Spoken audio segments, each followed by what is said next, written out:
चलिए फिर हम लोग आज माइनर पार्टनर पढ़ते हैं। फिर इसको बस जूम कर दें।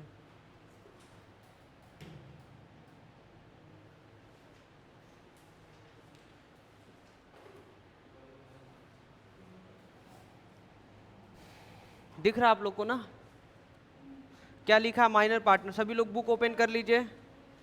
और पेज नंबर कितना है किसी को पता है? पेज नंबर 66 हमारे पे दिया, आप लोग में जो भी है 67 होगा। देखिए आपको एक चीज बता रहे, सिंपल सी बात, माइनर पार्टनर का मतलब क्या होता है आप लोग बताइए।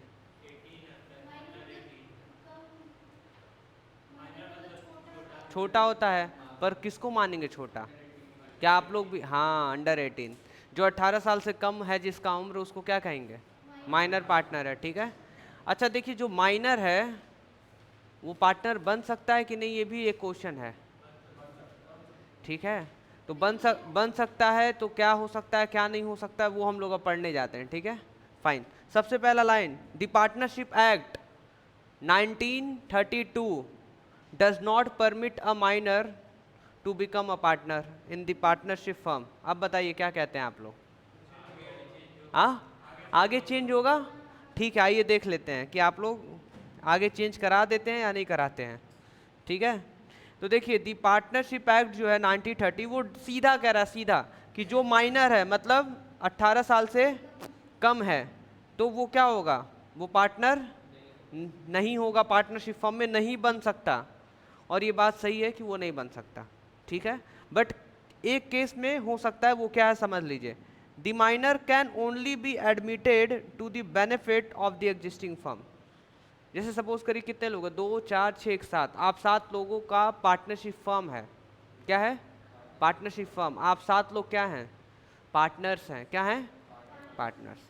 एक दिन ये आ रहे थे घर से, तो इनके छोटे वाले भाई रोने लगे कि हम भी जाएंगे हम भी जाएंगे। ठीक है, आपका आपका पार्टनरशिप फर्म हम भी देखेंगे।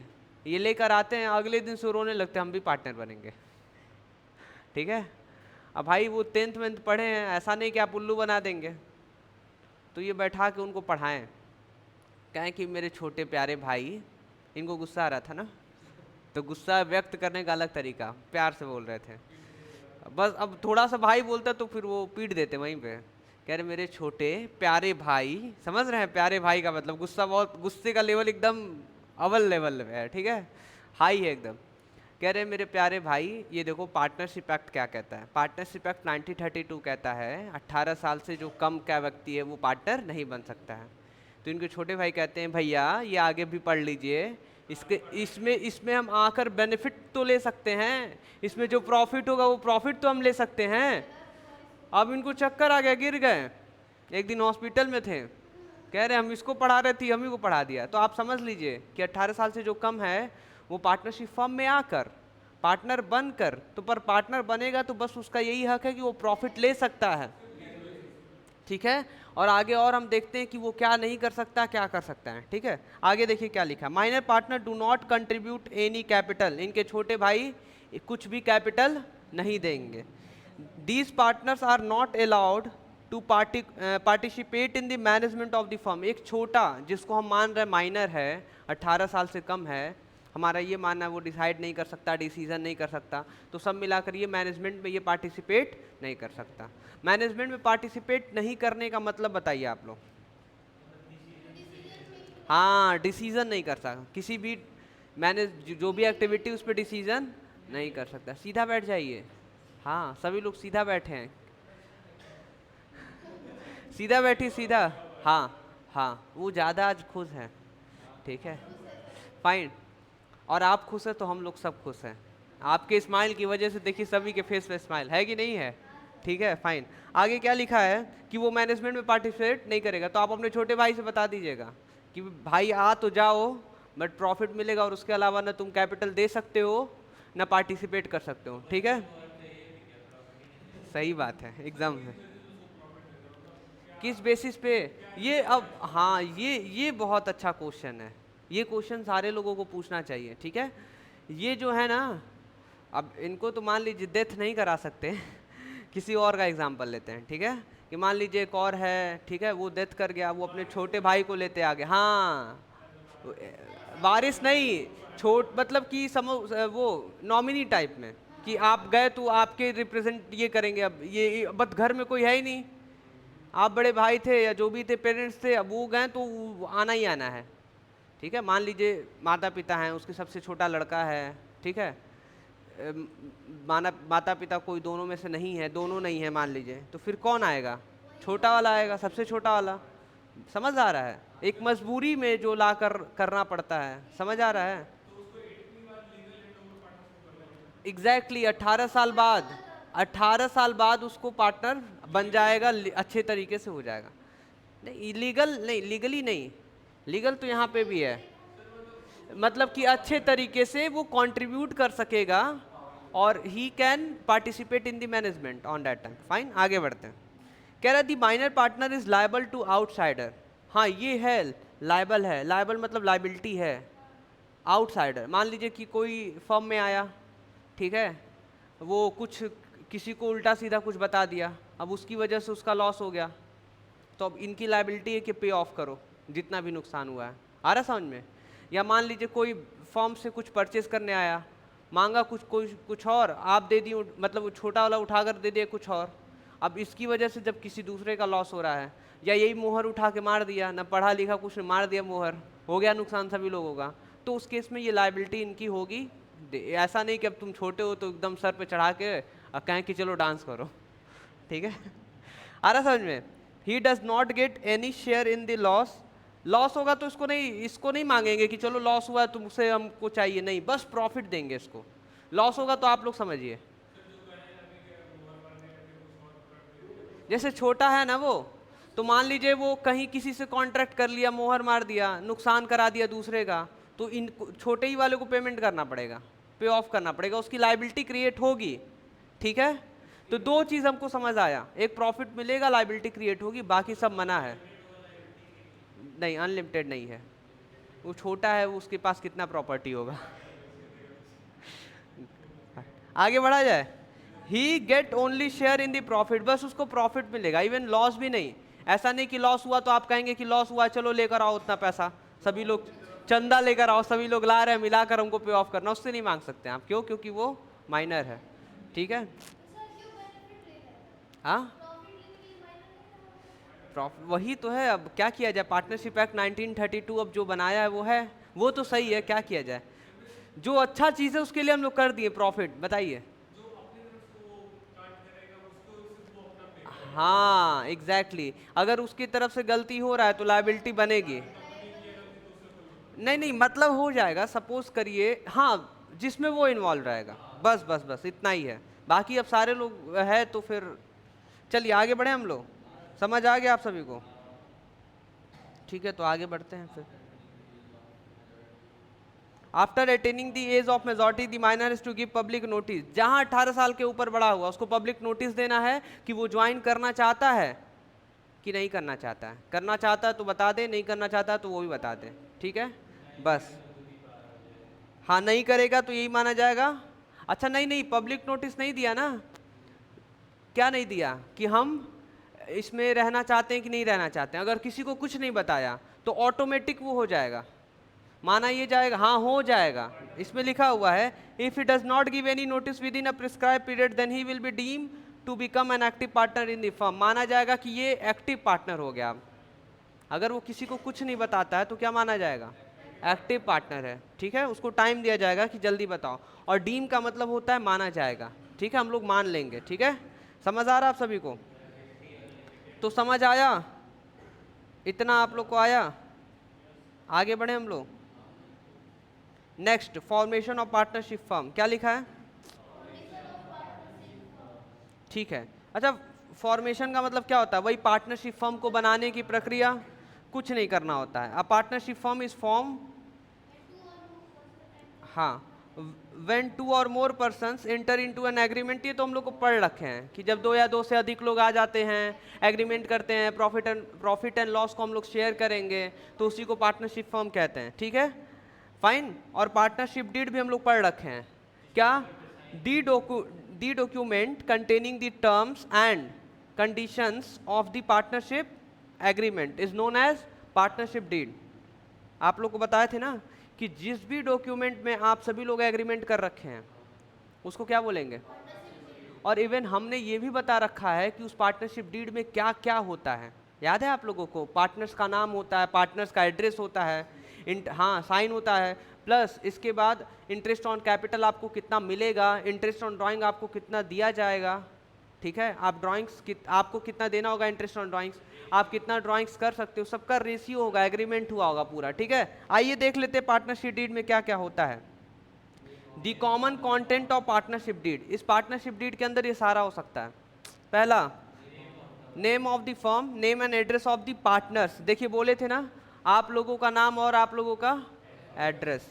Next, nature of business the firm will carry on, मतलब कौन सा बिजनेस करना चाहते हैं आप लोग, आइसक्रीम का या फटे जींस का, डैमेज जींस, डैमेज जींस, हाँ अभी चल रहा है, ट्रेंड में है अभी भी, अभी तो लग रहा नहीं है, पता ही नहीं चलता दिल्ली में। हाँ हाँ फाइन। प्लेस ऑफ बिजनेस, आपका जो भी बिजनेस रहेगा, ऑफिस रहेगा, वो उसका एड्रेस क्या है। ठीक है, capital contributed by each partner, आप सभी लोग कितना कितना कैपिटल देंगे, ये सब कुछ कहाँ रहता है, पार्टनरशिप डीड के अंदर। पार्टनरशिप डीड के अंदर, पार्टनरशिप डीड क्या है, एक डॉक्यूमेंट है जिसमें सारा एग्रीमेंट के टर्म एंड कंडीशंस लिखे रहते हैं। ठीक है, प्रॉफिट शेयरिंग रेशियो क्या रहेगा आप लोगों का, राइट्स मतलब आपके अधिकार क्या हैं, आपके ड्यूटीज़ क्या हैं बिजनेस के मैनेजमेंट में। ठीक है, आप लोग जो बिजनेस का मैनेजमेंट करना है उसी में आप लोगों का राइट और ड्यूटीज़ क्या है वो सब कुछ उसी में लिखा रहता है। क्लियर है। आगे, the mode of maintaining accounts, मतलब आप लोग अकाउंट्स कैसे मेंटेन करेंगे। ठीक है, तो जो भी तरीका होता है उसमें बता दिया जाएगा। आपको बोल रखे हैं कि इंटरेस्ट कितना मिलेगा, आप जो भी कैपिटल देते हैं, बिजनेस क्या बोलता है, बिजनेस कहता है कि आप हमको कैपिटल दियो, हम आपको इंटरेस्ट ऑन कैपिटल देंगे, तो वो कितना देगा, कितना परसेंट देगा, ये सब कुछ लिखा रहता है। समझ आया। बाकी ये सारा आप लोग घर पे एक बार ऊपर ऊपर पढ़ लीजिएगा कि अगर एग्ज़ाम में आए कि आपका पार्टनरशिप डीड क्या होता है और उसमें क्या क्या होते हैं, तो आप लोग अच्छे से लिख सकें 2 नंबर 4 नंबर में। क्लियर है आप सभी को।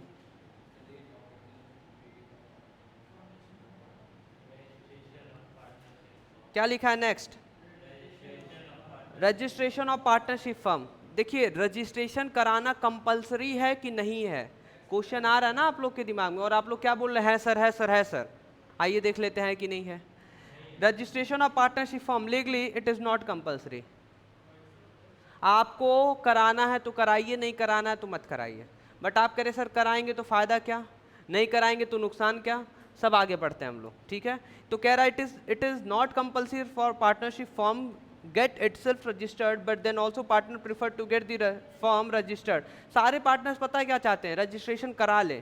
क्यों, because an unregistered firm suffers from the following serious problem, अगर आप रजिस्ट्रेशन नहीं कराए हुए हैं तो बहुत सारे प्रॉब्लम आपको फेस करने पड़ेंगे। आप करें जैसे क्या, पहला क्या लिखा है, a partner of N unregistered firm can not file a case against the partnership firm. आप लोग का पार्टनरशिप फर्म है, एक मेरा अलग पार्टनरशिप फर्म है, हमारे पार्टनरशिप फर्म में कम से कम 25 लोग हैं। कितने लोग, 25 लोग। हमारा पार्टनरशिप फर्म है ना जो, अब आप लोग अनरजिस्टर्ड हैं, रजिस्टर्ड नहीं है आप लोग। ठीक है, मान लेते हैं आप लोग अनरजिस्टर्ड हैं, आप लोग हमारे फर्म के ऊपर केस फाइल नहीं कर सकते। वाई, क्योंकि आप लोग रजिस्टर्ड नहीं कराए हैं। पहला नुकसान समझ आया क्या, कि अगर आप लोग रजिस्टर्ड नहीं कराएंगे तो फाइल भी केस फाइल नहीं कर सकते। मान लीजिए हम आपको धोखा दे दी, हमारी फर्म आपको धोखा दी है, कुछ गलत सामान आपको बेच दी है, ज़्यादा पैसा ले ली है, आप फाइल नहीं कर सकते केस। या मान लीजिए किसी पार्टनर से ही हम भिड़ गए हैं, मेरी फर्म किसी पार्टनर्स को ही ज़बरदस्ती नुकसान करा दी है या कुछ कर दी है, बिजनेस तरीके से प्रॉब्लम की है, अब ये आप लोग केस ठोकना चाहते हैं, नहीं कर पाएंगे, रजिस्टर्ड है ही नहीं आप लोग ना। ठीक है, तो रजिस्ट्रेशन कराने का महत्व समझ लीजिए, अगर करा लेंगे तो फाइल केस फाइल कर सकते हैं। दूसरा, अ पार्टनर मतलब आप लोग, ऑफ एन अनरजिस्टर्ड फर्म मतलब आप लोग, can not file a case against any other partner of unregistered firm. Even suppose करिए मेरा जो फर्म है अनरजिस्टर्ड है, हमारा भी अनरजिस्टर्ड, आप भी अनरजिस्टर्ड, और आप पार्टनर और हमारे फर्म के पार्टनर पे केस नहीं फाइल कर सकते। रीज़न, रजिस्टर्ड नहीं हो ना आप। जाओगे जब वहाँ पे तो कहेगा कि आप जाओगे जब फाइल करने, केस फाइल करने, तो वो कहेगा जब आप रजिस्टर्ड नहीं है तो हम आपका क्यों सुने, आप तो पार्टनरशिप एक्ट के अंदर आप कुछ आता ही नहीं है। जब आप रजिस्टर्ड हो जाओगे तो उस एक्ट के अंदर आप बाउंड हो जाओगे। जब आप रजिस्टर्ड ही नहीं हो तो हम किस बेसिस पे आपका केस फाइल करें और किस बेसिस पे हम आपको बताएं कि इस एक्ट के और ये सब सेक्शन आप पे अप्लाई होते हैं। जब आप रजिस्टर्ड ही नहीं हो तो आपके ऊपर तो कुछ नहीं अप्लाई होता है, जो करना वो करो आप लोग, ठीक है। आप लड़ो भिड़ो, एक दूसरे को धोखा दो, कुछ भी करो, कोई सुनवाई नहीं। तो इसलिए आप लोग को क्या ज़रूरी है, रजिस्ट्रेशन करा लेना, ठीक है। तो कोई फोर्स नहीं ना है, फाइन।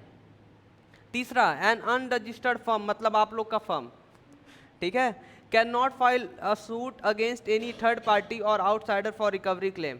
कोई दूसरा थर्ड पार्टी है, आपको नुकसान पहुंचा दिया, आप लोग क्लेम नहीं कर पाएंगे, फाइल नहीं कर पाएंगे, केस फाइल नहीं कर पाएंगे। केस फाइल मतलब केस नहीं ठोक पाएंगे उस पर, ठीक है, fine. Next, N unregistered firm can not file a case against of any other partner. सब मिलाकर किसी भी पार्टनर पे आप केस फाइल नहीं कर पाएंगे, because your firm is unregistered, not registered. Next, the procedure for registration of the partnership firm. Partnership firm को रजिस्टर्ड कराने का क्या प्रोसीजर है, ठीक है, हम लोग वो पढ़ते हैं, फाइन। हाँ बताइए क्या। हाँ कर सकते हैं, हम रजिस्टर्ड है ना, परेशान कर देंगे सबको।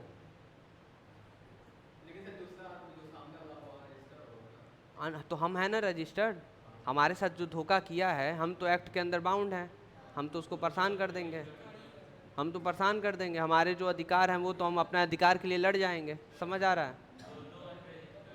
तो ख़त्म ना, कोई नहीं कर सकता, ये तो पता ही चुके हैं। हम भी अनरजिस्टर्ड, आप भी अनरजिस्टर्ड, वही वाला हो गया, तुम भी पागल हम भी पागल। आगे बढ़े हम लोग। तो कह रहा दी procedure for registration of the partnership firm. अब आप लोग इतना ज़्यादा डर गए हैं, कह रहे sir please tell me the procedure how the firm get registered, ठीक है। तो अब प्रोसीजर जानना आप लोग को, जान लीजिए, करा लीजिएगा, नहीं तो नुकसान हो जाएगा, ठीक है। तो आगे हम लोग को दिया हुआ है, कह रहा partnership firm can be registered any time, कभी भी आप लोग करा सकते हैं। That is at the time of formation, जब आप पार्टनरशिप फर्म बना रहे हैं तब करा सकते हैं, बाद में करा सकते हैं, जब मन तब करा सकते हैं, ठीक है। जब जागो तभी रजिस्ट्रेशन करा लो, ठीक है, जब जागो तभी रजिस्ट्रेशन करा लो। तो आया समझ में आप सभी को। उसके लिए आप लोग को कुछ कुछ इन्फॉर्मेशन चाहिए, बस name of the firm, principal place of business, कहाँ है आपका head office, the name of any other places where firm will be carrying on the business, वो भी एड्रेस बता दीजिएगा, जो आपकी फर्म कहीं और भी एड्रेस पे अगर बिजनेस कर रही है, ब्रांच है तो वो भी सारा। Date of admission of a partner in the firm, firm में आप लोग कब आए थे वो सारा information. Name and permanent address of all the partner, सभी पार्टनर्स का नाम और कहाँ रहते हैं वो लोग, और कब तक आप लोग ये फर्म चलाने के लिए एग्रीमेंट कर रखे हैं, ये सारा इन्फॉर्मेशन दे दीजिए। आप उसमें लिख दीजिएगा कि पार्टनरशिप एट विल है, या पार्टिकुलर पार्टनरशिप है, या जनरल पार्टनरशिप है, ठीक है। जनरल पार्टनरशिप में क्या था, जनरल पार्टनरशिप में क्या था, पार्टनरशिप एट विल तो बताए थे आप लोगों को, जब मन किया तब बंद। पार्टिकुलर पार्टनरशिप में काम होने के बाद। तो जनरल पार्टनर में क्या था, देखिए क्या था, आप लोग सभी लोग बुक में देखिए क्या था उस, तो वो तो अलग था ना, फिक्स पीरियड। जनरल एक अलग है ना,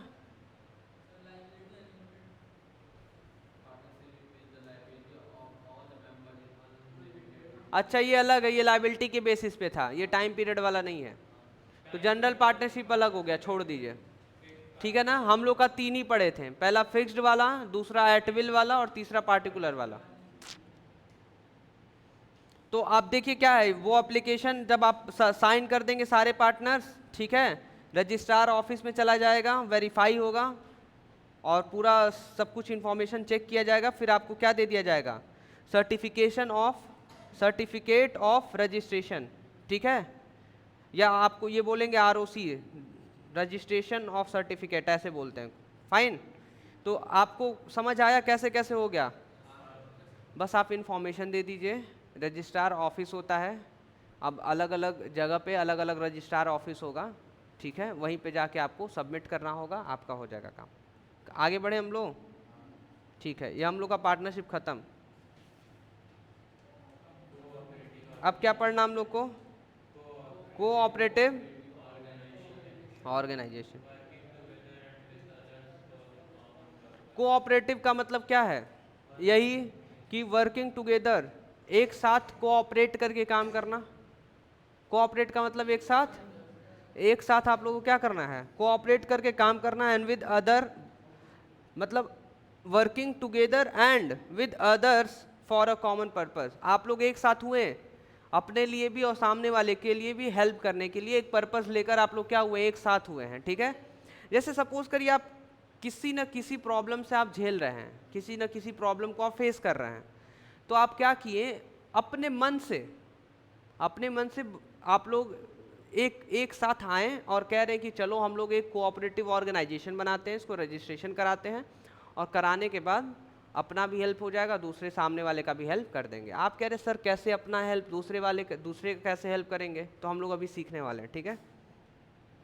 देखिए, a cooperative form of business is a different form of business enterprises. In this form main motive is not earning profit. आप लोग इसको कोऑपरेटिव ऑर्गेनाइजेशन कमाने के लिए नहीं बनाते हैं, बस सामने वाले का हेल्प करने के लिए।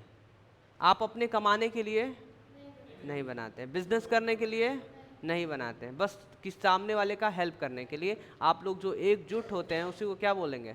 Cooperative organisation. और आपको उसको रजिस्ट्रेशन कराना होता है तभी माना जाएगा। आगे बढ़े हम लोग। आप लोग कह रहे हैं कि ठीक है सर प्रॉफिट नहीं कमाना है, तो क्या मेन मोटिव है? मेन मोटिव है क्या? हाँ, mutual help. Fine. It works with the principle of each for all and all for each. एक काम करेगा सभी के लिए, सभी काम करेंगे एक के लिए या एक दूसरे के लिए। सब लोग जब सब मिला करिए, सभी काम करेंगे सभी के लिए, एक दूसरे के लिए। समझ आ रहा है आप सभी को? फाइन। अब आप लोग के मन में बहुत सारा क्वेश्चन होगा, वो सारे क्वेश्चंस जितने भी आपके डाउट है सब कुछ क्लियर हो जाएगा।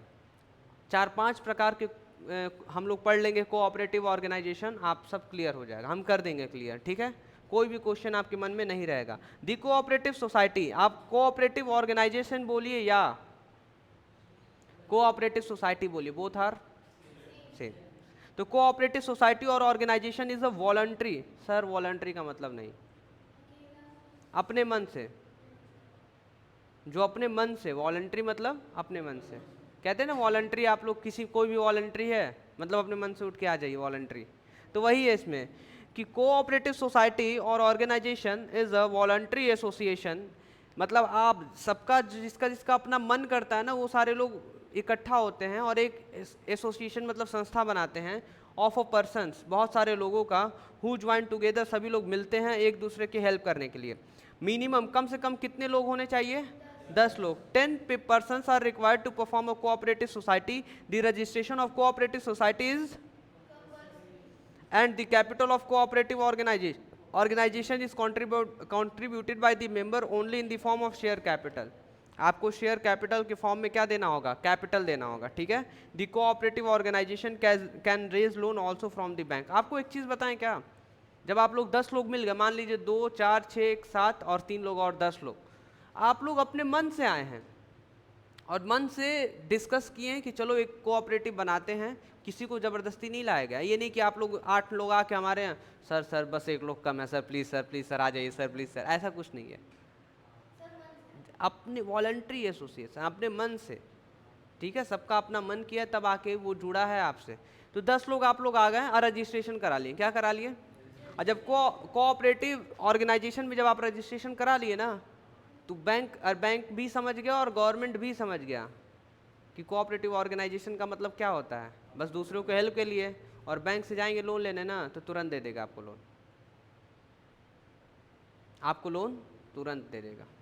क्यों? क्योंकि कहेगा कि आप दूसरे का हेल्प करना चाहते हैं ना, इसलिए।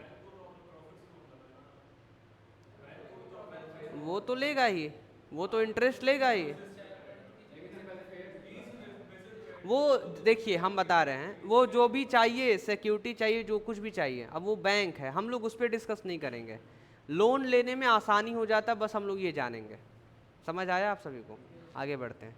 पीछे का फैन ऑफ कर दीजिएगा। क्योंकि अब लग रहा है कि हवा आ रहा है।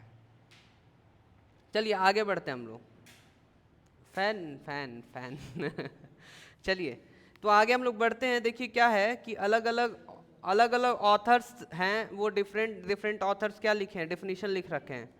तो आप लोग कौन सा, cooperative as a society which has objective, जो भी अच्छा लगे आप लोग इसमें से देख लीजिए। ये पहला ही वाला आप लोग याद कर लीजिएगा, ठीक है। कह रहा है कि एक संस्था है, इसमें ऑब्जेक्टिव होता है कि इकोनॉमिक इंटरेस्ट को प्रमोट किया जाए, ठीक है, बस यही है और कुछ नहीं है। आप लोग कह रहे sir features of cooperative organisation बता दीजिए। हम तो बार बार बता रखे हैं क्या। वॉलंटरी एसोसिएशन का मतलब क्या, अपने मन से आप लोग मिले हैं, जुले हैं, मिलजुल कर क्या बना है, एक बहुत सारे पर्सन्स को ज्वाइन कर, मतलब सभी लोग ज्वाइन होकर। आप लोग कह रहे सर एक एग्जांपल दे दीजिए ना। For example any farmer can join, मान लीजिए आप सभी लोग फार्मर हैं, ठीक है। The agriculture society for any consumer can join consumer society. अब देखिए अलग अलग सोसाइटी बना रखे हैं हम लोग। फार्मर जुड़ेंगे तो क्या, एग्रीकल्चर सोसाइटी। कंज्यूमर मतलब कस्टमर अगर किसी चीज़ से परेशान है, वो जुड़कर एक दूसरे का हेल्प करना चाहते हैं, तो कंज्यूमर सोसाइटी। तो ये सब कुछ हम लोग का आगे सीखेंगे, ठीक है, वो टाइप्स है सारे। तो पहला क्या हो गया, वॉलंटरी एसोसिएशन, ठीक है। लीगल स्टेटस कैसे मिलेगा, रजिस्ट्रेशन करा लेंगे तब, और इसको बहुत अच्छे मतलब रेस्पेक्ट किया जाता है इसका। गवर्नमेंट भी हेल्प करती है और प्लस बैंक भी हेल्प करता है, ठीक है। लिमिटेड लाइबिलिटी होता है, भाई आप लोग किसी का हेल्प करने आए हैं, अब किसी तरह से नुकसान हो रहा है तो लाइबिलिटी क्या रहता है, लिमिटेड रहता है, ठीक है। और कंट्रोल, सारे मेंबर्स का जितना जितना शेयर रहेगा वही ना, या कुछ और भी हो सकता है, ये कंट्रोल अभी हम लोग आगे पढ़ेंगे। चलिए अब हम लोग आगे बढ़ ही जाते हैं, ठीक है। क्या लिखा है इसमें, लीगल स्टेटस पढ़ते हैं हम लोग। It is compulsory for a cooperative society to get itself registered, ये हम लोग सही पढ़े हैं, ठीक है, छोड़ दीजिए इसको, ये वाला परफेक्ट है। लिमिटेड लाइबिलिटी में क्या होगा, कोऑपरेटिव सोसाइटीज लिमिटेड लाइबिलिटी होता है इनका, ठीक है। हाँ, जितना ये लोग कैपिटल दिए हैं बस उतना ही उनकी लाइबिलिटी है, उसके बाद कुछ नहीं है, फाइन।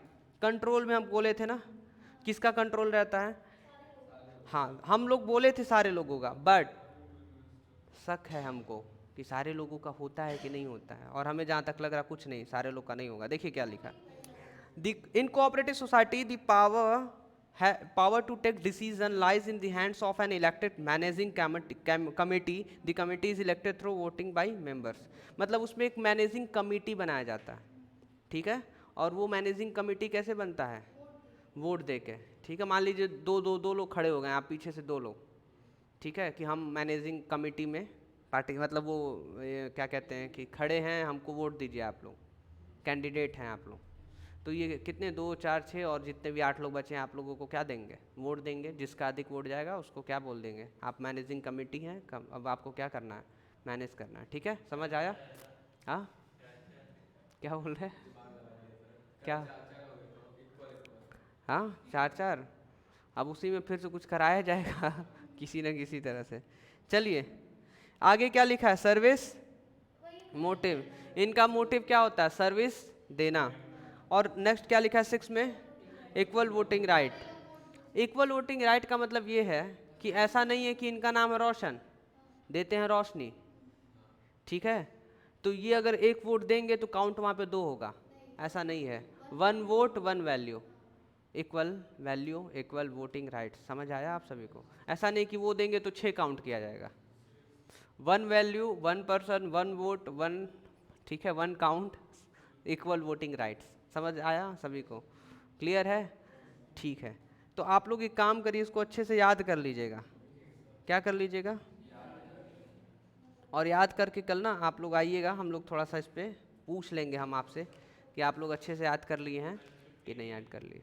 कल क्या है, अच्छा, और नहीं नहीं वो ठीक है, बट शाम वाम में कुछ बंद बंद नहीं ना होता उधर, बंद होता है शायद उधर, आप आते हैं ना उधर से, आपको पता होगा। एक सुबह का बच्चा भी कह रहा हम नहीं आएंगे कल, उधर बंद रहता है सारा। जैसा बताइए आप, ऑनलाइन क्लास, हाँ शाम का नहीं पता, शामी में तो शायद बंद रहेगा।